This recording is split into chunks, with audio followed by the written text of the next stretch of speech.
Assalamu alaikum туғандар, 5 комнат үйге фундамент құйып бүттік. Азыр қысқа нұсқа айтып түсіндірем. Кіргенде холл, бұл жер.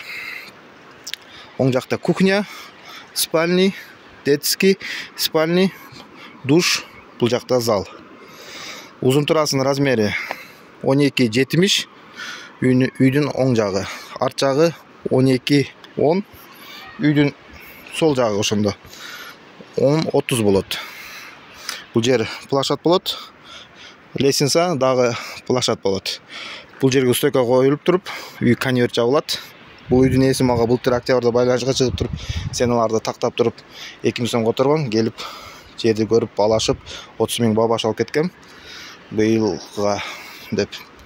Ана мына кечекеде келип, ишти баштап бүтүрүп кетип атабыз. Сенасына келсек, кубун 3000 сомдон коебуз, бетономешалка, корейский опалка өзү сом болот. Сиздер только стройматериал бересиздер и тамак аш бересиздер. Тамак аш бергенге убакытча желание жок болсо, акчасын берип коерсиздер, өзүбүз кылып жей беребиз. Так, эң подушка дагы коюлду бул жерге. Эң төмөн жери бул жак болду. Үйдүн сол жагы 1 метр болду жерден. Тиги жагы 1,28 болду. А бул жагы 1,10 болду. Бийиктиги себептен жер бул жагына дагы уклон болчу. Ушу тугандар, биздин иш көңүлгө жакса уста керек болсо зона кыласыздар.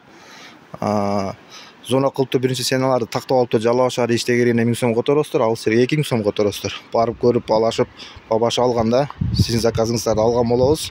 Минимум 25 күн, узагы менен 1,5 ай күтөсүздөр. Буну эмнеге айтып атам? Себеп дегенде өзү мен 20 күн 1 ай эле заказ кармайт элем. Эмеге зона кылып эмесени күтөм, мейли 1,5 айдан болсо 1,5 айда башта деп заказ берип коюшат да, ошон үчүн эме убакыт кичине созулуп кетет. Кээ бириңиздер комментарий жазып атасыздар да, 1,5 ай узак депчи. Азыр сезондо 1,5 ай эмес 2 ай күткөндөр да болгон биздечи. Мейли күтөбүз депчи. Ушу тугандар, биздин иш көңүлгө жакса, уста керек болсо зона кыласыздар. Каналга подписаться болобуз, лайк басабыз. Sorular болса беребиз.